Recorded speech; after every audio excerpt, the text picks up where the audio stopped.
Olá pessoas, beleza? Meu nome é Júlio César, eu sou o Nerd da Química e bem-vindos a mais um vídeo. Neste vídeo nós iremos falar dar continuidade sobre nossa série sobre a respiração celular. Nós já fizemos um vídeo sobre o ciclo de Krebs, outro sobre a glicólise, e agora nós vamos falar sobre a terceira etapa da respiração celular, que é a cadeia respiratória, também chamada de fosforilação oxidativa. Essa etapa é a etapa final da respiração celular, na qual os hidrogênios e elétrons coletados pelas coenzimas como NAD e FAD serão, enfim, liberados para reagir com oxigênio, gerando energia que será armazenada na forma de ATP. Pelo menos 34 moléculas de ATP são formadas nessa etapa, que é a cadeia respiratória, a última etapa da respiração celular e a que libera mais energia, que é fundamental para a resistência de todas as formas de vida aeróbicas que usam oxigênio na respiração. Para podermos entender como funciona a cadeia respiratória, primeiro nós temos que saber mais ou menos um pouco sobre como que é a estrutura da mitocôndria, a organela onde ocorre a respiração celular. A mitocôndria, ela contém uma membrana externa que reveste ela separando do exterior da célula, do resto da célula, um espaço intermembranas. Logo depois vem a membrana interna, que é toda preguiada, e por fim o espaço interno chamado matriz mitocondrial, onde ocorre o ciclo de Krebs. A cadeia respiratória ocorre na superfície da membrana interna da mitocôndria, nas cristas mitocondriais. O processo da cadeia respiratória ele tem início nesta estrutura em forma de bota, que é um grande complexo enzimático que está ancorado na membrana interna da mitocôndria, que é chamado de NADQ óxido redutase, ou também chamado de complexo 1 da cadeia respiratória. Este complexo ele contém um cofator chamado FMN, que é o mononucleotídeo de flavina, e uma cadeia formada por várias unidades de clusters de ferro e enxofre, que transportam os elétrons, e por fim o local onde se liga a coenzima Q, que é a ubiquinona, que ela será responsável por transportar os hidrogênios que são cedidos pelo NADH. A primeira reação química observada aqui neste complexo é, primeiro,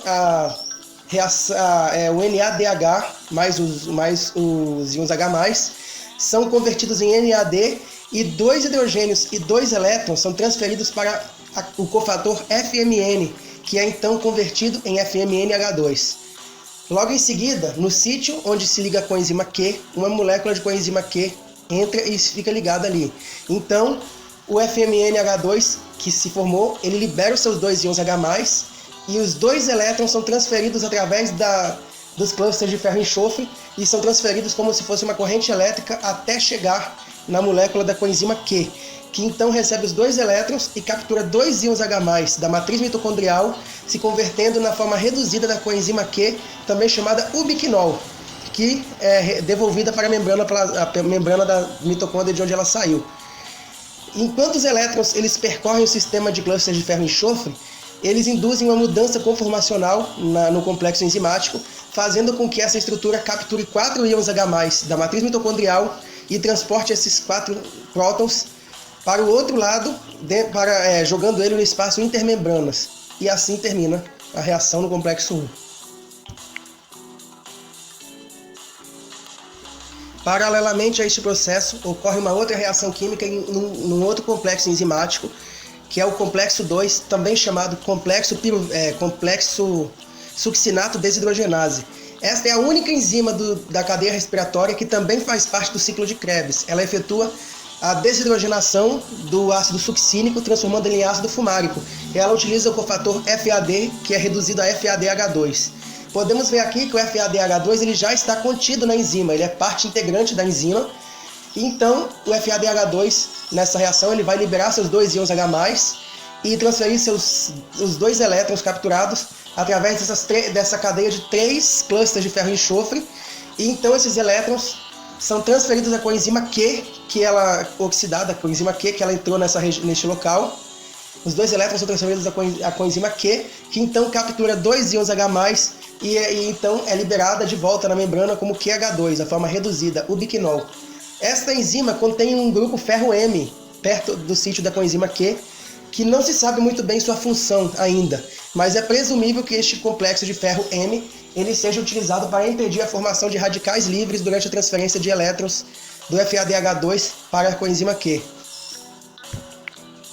A coenzima Q reduzida, QH2, ela se difunde através da membrana da mitocôndria, membrana interna, até chegar ao complexo 3, também chamado de citocromo C redutase. Este complexo 3 ele tem essa estrutura em forma de cupcake, no qual ele contém alguns complexos de ferro M e um complexo de ferro enxofre, e 2 sítios para ligação da coenzima Q. A primeira reação, essa enzima ela efetua uma reação de ciclo em 2 etapas. Na primeira etapa, ela liga uma molécula de coenzima Q reduzida, QH2, e também liga uma molécula de coenzima Q oxidada. E logo em seguida ele liga uma pequena proteína presente no espaço intermembranas, chamada de citocromo C, que ela contém um grupo de ferro M. O QH2, ao entrar no sítio ativo da enzima, ele perde 2 elétrons para o espaço intermembranas, e então ele transfere 2 elétrons. Um elétron vai para o cluster de ferro enxofre e o outro vai para um dos complexos de ferro M.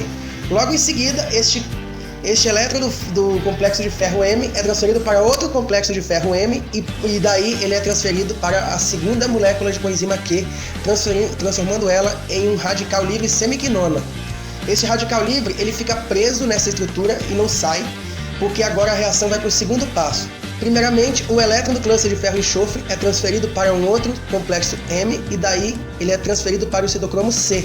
O citocromo C contém o ferro no estado de oxidação mais 3, que é então reduzido ao estado de oxidação mais 2, e quando isso acontece, o citocromo C é liberado dessa proteína e a coenzima Q formada no sítio ativo, ela é liberada novamente para a membrana na forma de coenzima Q oxidada.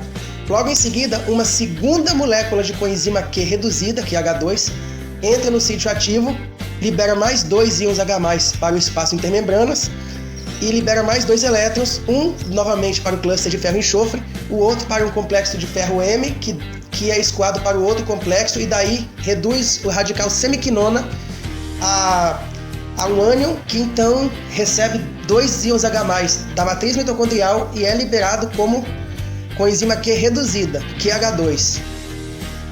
O outro elétron que estava no cluster de ferro enxofre, então é transferido para o outro complexo de ferro M, e então ele vai para uma segunda molécula de citocromo C, que é então reduzida, o ferro mais 2 a ferro mais 3 a ferro mais 2, e então os 3 cofatores deixam o complexo 3 e se difundem, e enquanto isso a coenzima Q se difunde pela membrana e o citocromo C reduzido irá para o próximo passo, transportando o elétron que será finalmente entregue ao oxigênio.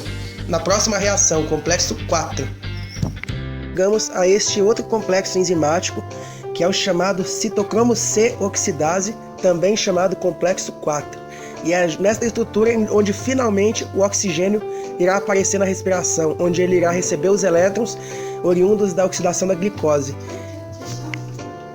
Este complexo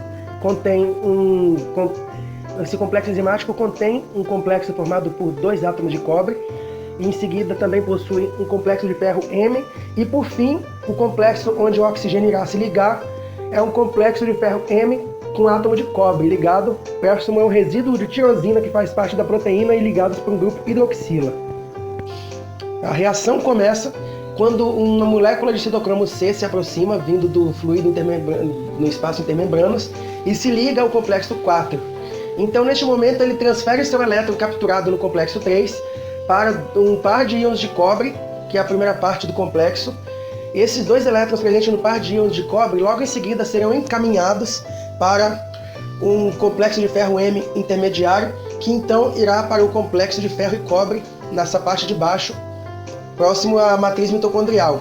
Neste momento, logo em seguida, após deixar seu elétron, o ferro contido nesse complexo é reduzido do estado mais 3 para o estado mais 2, e o citocromo C é liberado da ligação com o complexo. Todo este procedimento repete 4 vezes, ou seja, 4 moléculas de citocromo C se ligam ao complexo e depositam seu elétron, que passa por toda a estrutura até chegar no complexo, por fim, onde será reduzido o oxigênio. E agora nós podemos ver aqui a estrutura do complexo do citocromo A3, ou seja, aquele que contém o átomo de cobre e o de ferro, e é onde ocorrerá a redução da molécula de oxigênio. O primeiro elétron chega através daquele sistema, passando do citocromo C para os íons de cobre e o ferro M, e então ele chega e reduz o átomo de ferro do estado mais 3 para o estado mais 2. O segundo elétron vem e reduz o cobre do estado de oxidação mais 2 para o estado mais 1. Logo em seguida, um íon H+ da matriz mitocondrial se liga ao íon H, formando uma molécula de água que é liberada. E a liberação dessa molécula de água cria um vazio que é imediatamente preenchido pela molécula do gás oxigênio, que se liga fracamente aos dois átomos metálicos, e logo em seguida ele forma uma ponte peróxido, oxidando os metais de volta ao estado mais 3 no ferro e mais 2 no cobre.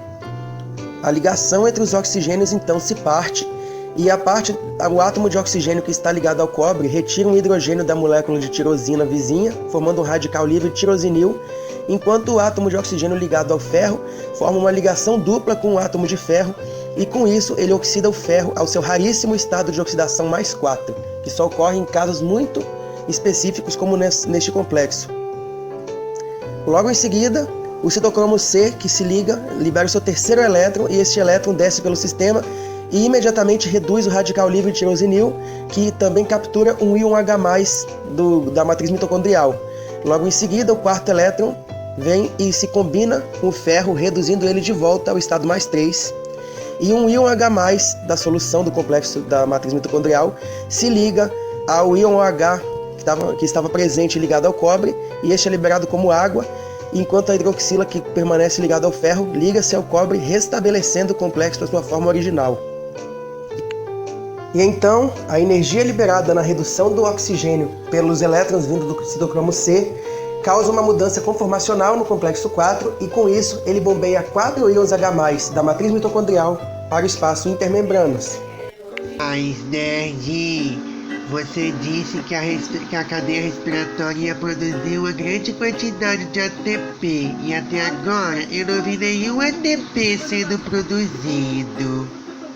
Esta figura que vocês estão observando agora, nessa imagem, é o complexo número 5 da cadeia respiratória, também chamado de ATP sintetase, que ela é uma enzima fundamental em absolutamente todas as formas de vida.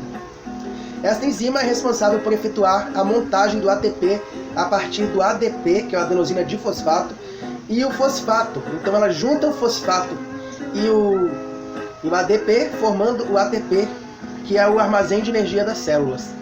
Mas para poder montar o ATP, essa enzima ela precisa de energia externa, ou seja, ela precisa receber energia para poder montar o ATP, que será o portador que armazena essa energia.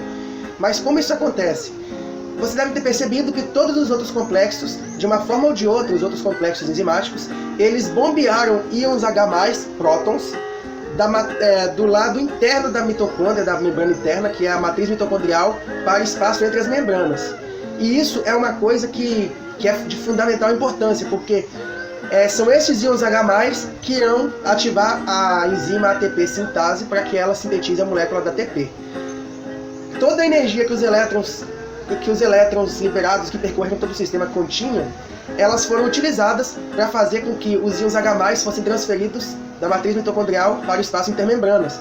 Então aconteceu um grande acúmulo de íons H+ nesse espaço intermembranas, e com isso uma tensão elétrica se estabeleceu entre os dois lados da membrana, o espaço intermembrana, uma grande quantidade de cargas positivas, e o matriz mitocondrial com uma grande quantidade de cargas negativas. Então isso criou uma tensão elétrica, como se a matriz mitocondrial, se a mitocôndria fosse um capacitor, que é uma peça que existe em vários circuitos eletrônicos. Então os íons H+, eles estão desesperados para voltar para a matriz mitocondrial, porém eles não podem ultrapassar a membrana, porque a membrana ela é impermeável a prótons. Por outro lado, eles também não podem voltar pelo mesmo lugar de onde eles passaram anteriormente, os outros complexos, porque eles são vias de mão única, não tem como eles voltarem por eles. Mas a única forma que eles têm para voltar para a matriz mitocondrial é através do canal interno da enzima ATP sintase. E esses elétrons eles passam por dentro desse canal em grande quantidade para voltar para o interior da matriz mitocondrial, e com isso eles acionam um movimento de rotação dessa enzima. Ela gira como um motor, e esse movimento de rotação da enzima irá fazer com que ela sofra uma mudança conformacional para capturar o ATP o ADP e o fosfato, juntar os dois e fazer o ATP a partir deles. Ou seja, a energia do empurra-empurra dos íons H+, tentando passar pelo canal, cria o ATP, tão necessário para a vida. Temos um esquema do funcionamento da ATP sintetase, gerando ATP e girando dessa forma que vocês podem observar. E assim nós encerramos nosso vídeo sobre a terceira etapa da respiração celular, que é a cadeia respiratória. O vídeo ficou meio longo, mas eu espero que vocês curtam bastante esse conteúdo. Muito obrigado por curtirem meus vídeos, compartilhem, inscrevam-se no meu canal, acessem o meu site Nerd da Química, minha página no Facebook, que também se chama Nerd da Química. Muito obrigado, valeu!